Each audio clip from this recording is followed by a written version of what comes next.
Semangat KPU melayani. Baik, kembali lagi di podcast Bilik Bincang Milik KPU Kabupaten Kolaka Utara bersama saya, Titi.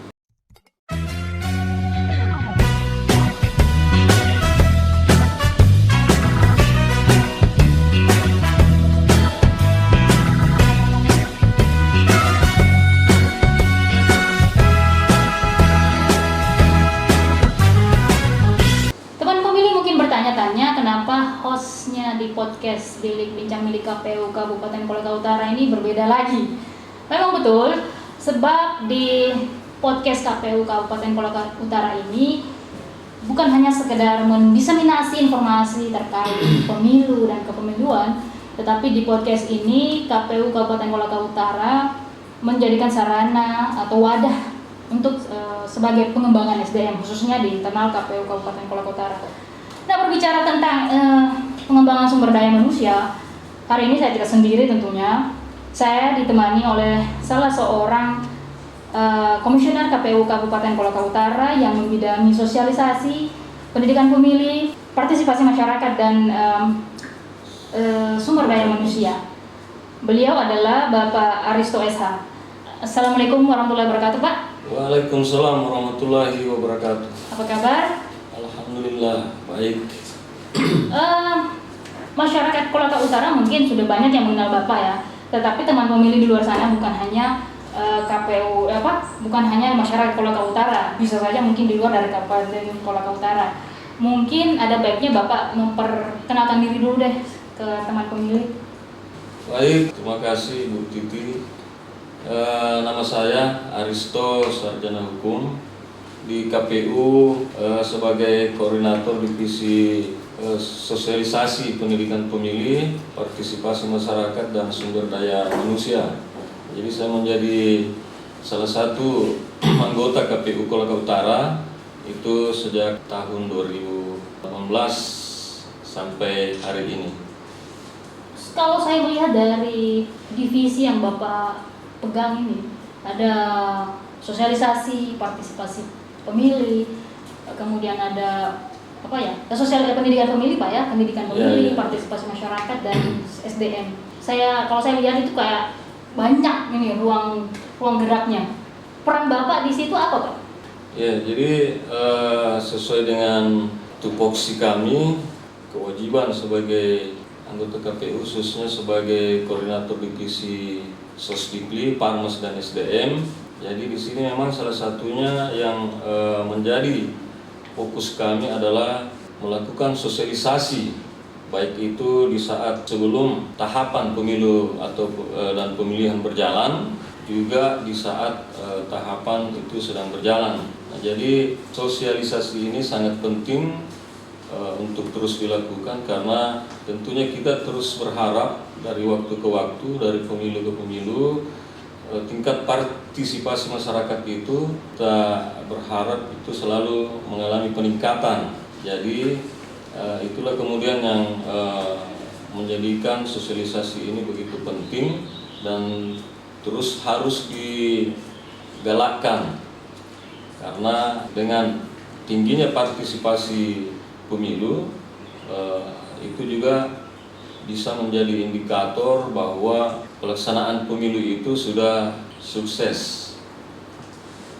Sosialisasi seperti apa yang Bapak maksud? Ya, jadi sosialisasi ini bisa dilakukan, bentuknya bisa melalui tatap muka, juga bisa melalui media, apakah itu media massa, media elektronik, media sosial, melalui media itu, khususnya media sosial itu memang sudah sangat penting. Jadi di samping sosialisasi melalui tatap muka, melakukan sosialisasi itu melalui sosial media. Maksud saya sosialisasinya itu apa yang disosialisasikan itu? Ya, jadi banyak hal sebenarnya yang kita sosialisasikan, tetapi kami memfokuskan lebih ke bagaimana nantinya tingkat partisipasi masyarakat itu bisa menjadi tinggi. Jadi materi-materi sosialisasi itu diantaranya terkait dengan tahapan pemilu, kemudian bagaimana bentuk partisipasi masyarakat itu nantinya, khususnya di dalam pelaksanaan pemilu atau di saat nanti pada hari H, termasuk juga semua informasi-informasi baik yang sebenarnya tidak termasuk di dalam tahapan pemilu, tetapi itu menjadi hal yang harus disampaikan ke masyarakat oleh KPU. Seperti apa itu? Ya, misalkan tentang jadwal, kemudian juga tentang penerimaan misalkan penyelenggara ad hoc, dan umumnya sebenarnya semua hal-hal yang terkait dengan kepemiluan yang menjadi fokus KPU untuk bisa sampai pesan itu sampai ke masyarakat, maka itu harus tersampaikan oleh KPU. Itu saya melihatnya dari sosialisasi dari produk KPU untuk disampaikan ke masyarakat. Lalu sosialisasi untuk meningkatkan partisipasi seperti apa? Melakukan sosialisasi pada segmen pemilih pemula. Jadi bentuknya kami secara langsung datang ke sekolah-sekolah yang ada dalam wilayah Kabupaten Kolaka Utara. Jadi kami menentukan beberapa titik untuk bersosialisasi. Nah, jadi di dalam materi sosialisasi terhadap pemilih pemula tersebut, lebih kami tekankan kepada siswa tentang syarat-syarat untuk bisa menjadi pemilih atau bisa terdaftar di dalam daftar pemilih. Nah, jadi misalkan itu sudah harus berumur 17 tahun, nah, itu salah satunya. Jadi lebih penekanannya ke soal bagaimana nantinya menjadi bisa terdaftar sebagai pemilih.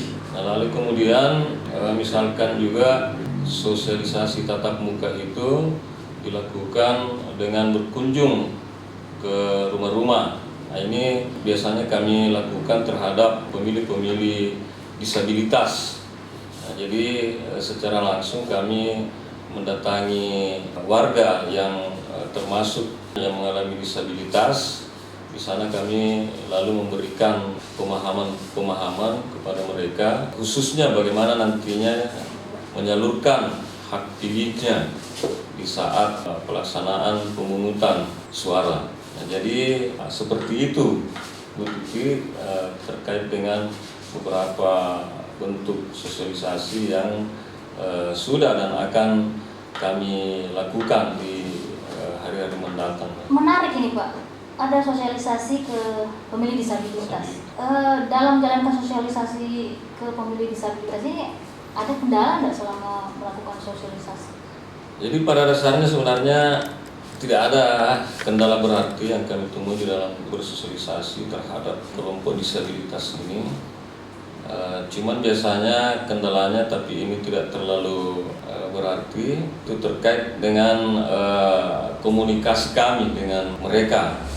Jadi karena salah satu penyandang disabilitas itu adalah orang yang tunawicara dan juga yang tunarungu, jadi biasanya kami mengalami kesulitan untuk berkomunikasi dengan mereka.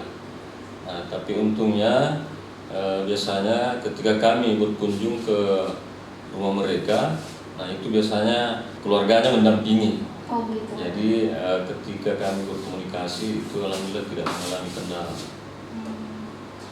Sejauh ini bagaimana Bapak melihat partisipasi warga KPU, warga Kolaka Utara itu sendiri dalam hal partisipasi mereka dalam pemilu? Ya. Jadi sebelumnya mungkin perlu juga saya sampaikan bahwa partisipasi masyarakat di dalam pemilu itu sebenarnya tidak hanya dilihat seberapa besar atau seberapa banyak pemilih itu nantinya yang akan hadir di dalam bilik suara atau di TPS, di tempat pemungutan suara. Nah, jadi tidak semata-mata partisipasi masyarakat itu hanya melalui ketika mereka akan menyalurkan haknya di hari H pemilihan. Tapi bukannya itu goalsnya KPU, Pak? Ya, jadi kembali lagi bahwa peran atau partisipasi masyarakat itu jadi tidak hanya diukur melalui tingginya partisipasi di saat hari pemilihan, tetapi juga yang selalu juga kami sampaikan dan yang ini sangat penting untuk disadari oleh segenap masyarakat bahwa berkontribusi atau ikut berpartisipasi di dalam setiap tahapan pemilu atau pemilihan itu juga merupakan bentuk partisipasi.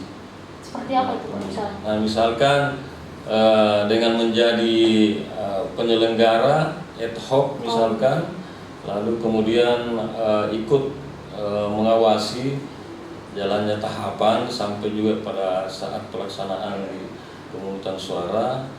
Nah, itu semua sebagai bentuk partisipasi masyarakat dalam pemilu.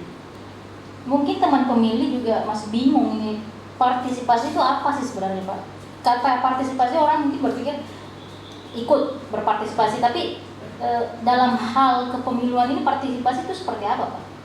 Ya, jadi partisipasi ini kita harus maknai bahwa semua pihak atau baik itu secara perorangan maupun secara berkelompok itu bisa mengambil bagian di dalam proses pemilu, khususnya dalam setiap tahapan pemilu. Jadi artinya bahwa orang-orang ini atau kelompok ini itu aktif berkontribusi atau aktif di dalam setiap pelaksanaan setiap tahapan.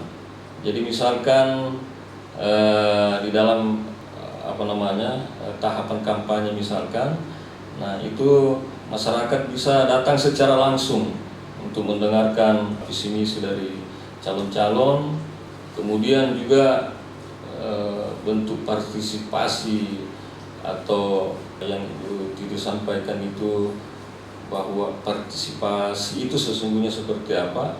Nah, makanya itu tadi, jadi secara langsung mengambil bagian, artinya tidak diwakilkan oleh orang-orang atau tidak hanya sekedar duduk di rumah. Nah, tetapi partisipasi juga sebenarnya tidak diartikan bahwa seperti yang saya gambarkan tadi, ketika misalkan ada kampanye harus ke sana, atau secara langsung misalkan turun ke lapangan misalkan atau ke kelompok-kelompok masyarakat menyerukan penjelasan kepada masyarakat terkait soal-soal apa saja yang terkait dengan kepemiluan. Tetapi dengan teknologi sekarang, partisipasi itu juga bisa dilakukan melalui menyebarluaskan informasi-informasi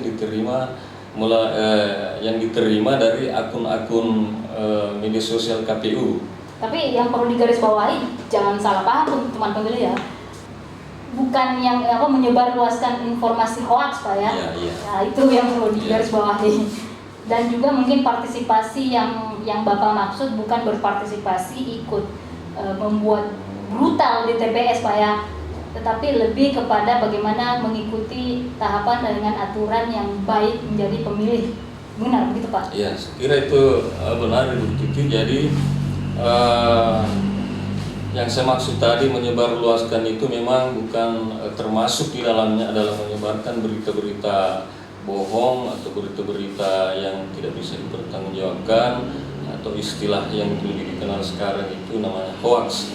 Nah, yang saya maksud adalah materi-materi atau konten-konten yang dibuat yang di-share atau dibagi oleh KPU ke media sosial yang sifatnya itu lebih ke arah bagaimana memberikan pencerahan kepada masyarakat terkait apakah soal tahapan pemilu ataupun bagaimana kinerja KPU itu secara keseluruhan atau secara mungkin ada kegiatan-kegiatan KPU yang di-repost kembali. Ya, termasuk kegiatan-kegiatan itu yang kami juga berharap jadi semua masyarakat yang sudah terkoneksi dengan media sosial KPU itu bisa ikut menyebarluaskan konten-konten itu. Dan ini memang ya inilah yang saya maksud juga sebagai partisipasi nyata Iya. yang langsung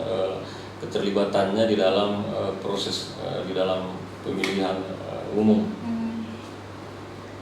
Berbicara hoax ini Pak, kalau ini semoga saja tidak ya. Jika saja KPU Kabupaten Kolaka Utara ini diterpa sebuah hoax, lalu perannya Bapak bagaimana menghandle itu? Ya, jadi Ya katakanlah hoaxnya ya KPU Kabupaten Kolaka Utara ini komisionernya melakukan penggelembungan suara ini. Ya, jadi memang hal-hal demikian ini itu tidak menutup kemungkinan di saat tahapan maupun nanti pasca pemilu atau pemilihan itu bisa saja ada hoax seperti itu. Maka tentunya kami dari KPU sebagai penyelenggara itu akan melakukan semacam penyelidikan atau meng-cross check langsung kebenaran ini, dan kalau ternyata itu memang tidak benar, maka kami akan melakukan semacam konferensi pers untuk menjelaskan kepada segenap masyarakat khususnya Kolaka Utara bahwa berita yang ada itu adalah berita yang tidak benar. Dan kalaupun ternyata mungkin ada pihak-pihak yang bisa membuktikan itu, maka saya kira itu juga ada ruangnya untuk masyarakat bisa membuktikan itu. KPU sekarang ini kan KPU RI ini sudah membuat sebuah wadah komunikasi, wadah saling berintegrasi antara KPU RI, KPU provinsi, ke daerah juga, ke kabupaten. Kalau saya tidak salah itu Bakohumas Pak ya? Iya. Bakohumas itu badan badan koordinasi kehumasan ya. Mungkin teman pemilih di sana masih belum paham. Bakohumas ini sebenarnya juga wadah sebagai upaya untuk bagaimana bisa sosialisasi pendidikan pemilih kepada masyarakat itu lebih efektif dan lebih efisien. Jadi secara internal Bakohumas ini itu sebagai wadah komunikasi antara KPU RI sebagai KPU pusat, kemudian ke bawahnya ada KPU provinsi, berjenjang Pak ya? Ya, berjenjang, kemudian ke KPU kabupaten kota. Nah, itu secara internalnya fungsi daripada Bakohumas itu. Nah, untuk eksternalnya Bakohumas ini itu difungsikan memang untuk menjadi wadah komunikasi untuk membangun sinergitas, membangun kerjasama dengan instansi terkait atau stakeholder yang ada di daerah.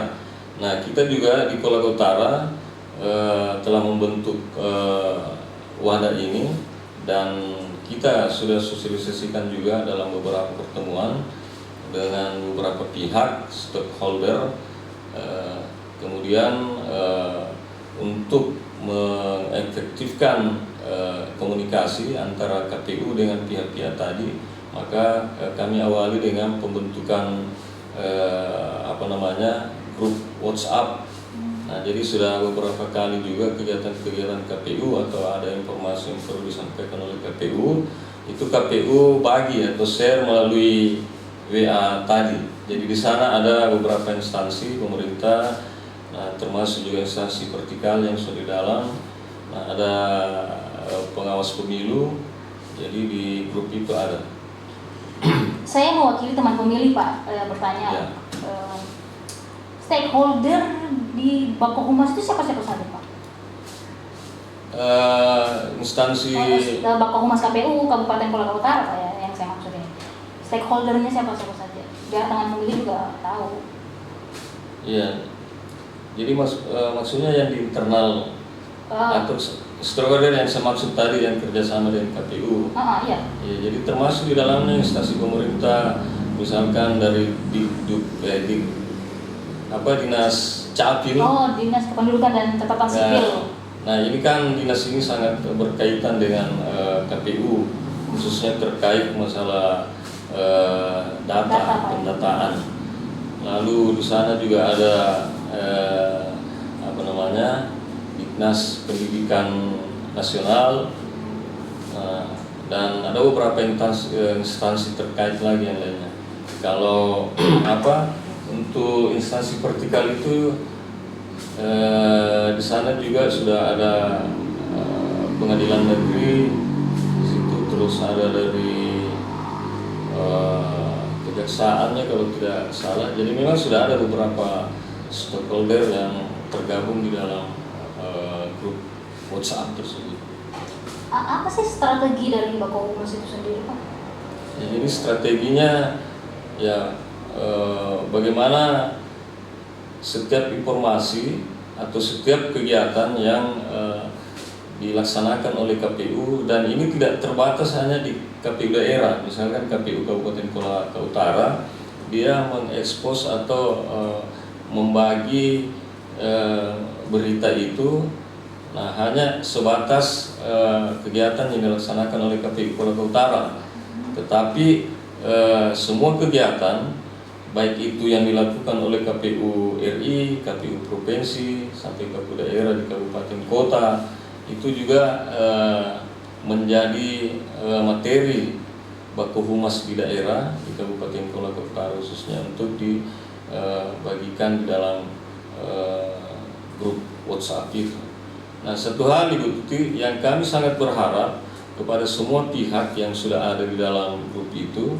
Jadi setiap apa yang sudah kami posting atau apa yang kami bagikan di dalam grup, kami berharap ya semua yang ada di dalam grup itu bisa meneruskan lagi, baik itu ke grup keluarga, grup teman-teman perkumpulan apa. Jadi yang pasti bahwa kami menginginkan dan ini merupakan bentuk kerjasama juga. Jadi setiap hal-hal yang kami sampaikan di dalam grup WhatsApp itu bisa juga tersampaikan ke masyarakat. Lalu goalsnya dari Bakohumas itu apa, Pak?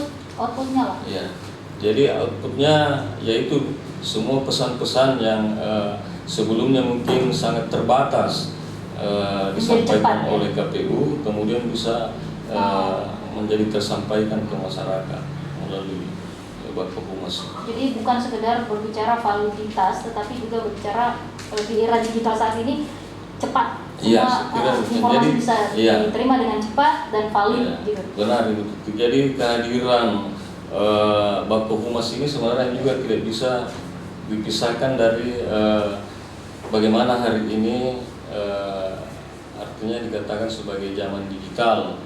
Jadi strategi kita juga untuk bagaimana sosialisasi ini bisa semakin efektif dan efisien dilaksanakan, maka harus juga mengikuti perkembangan teknologi. Nah, maka karena Bakohumas tadi seperti yang sampaikan sebelumnya,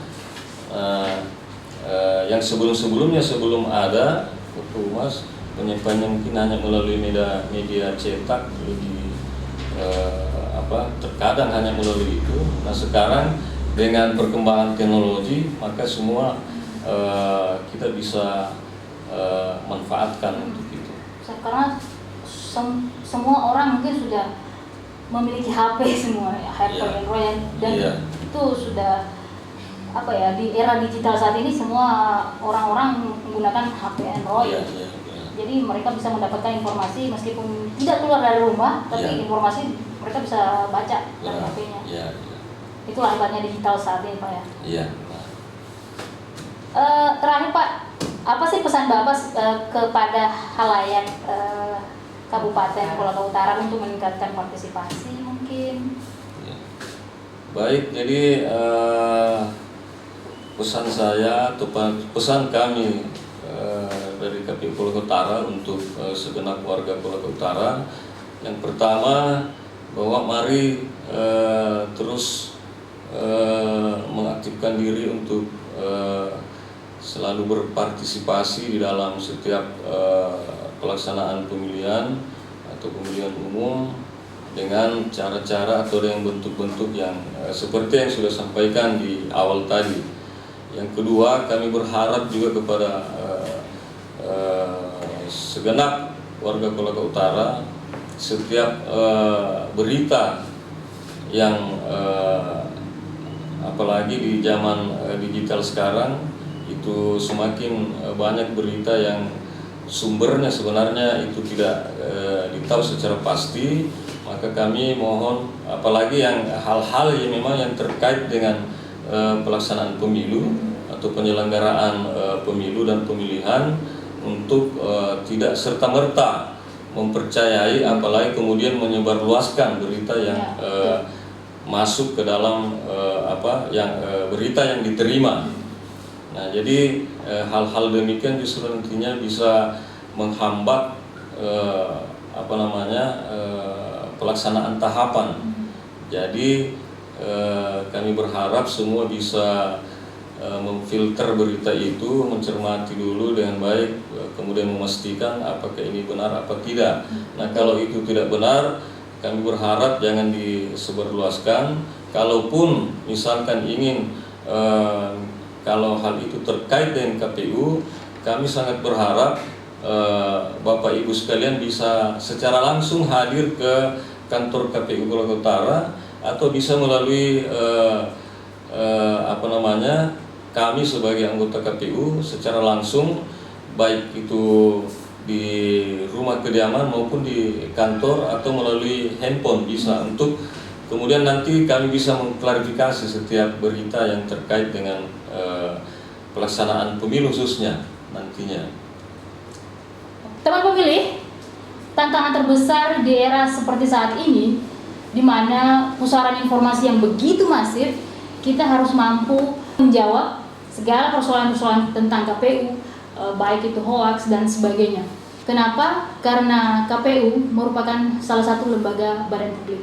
Sekian dari saya. Assalamualaikum warahmatullahi wabarakatuh.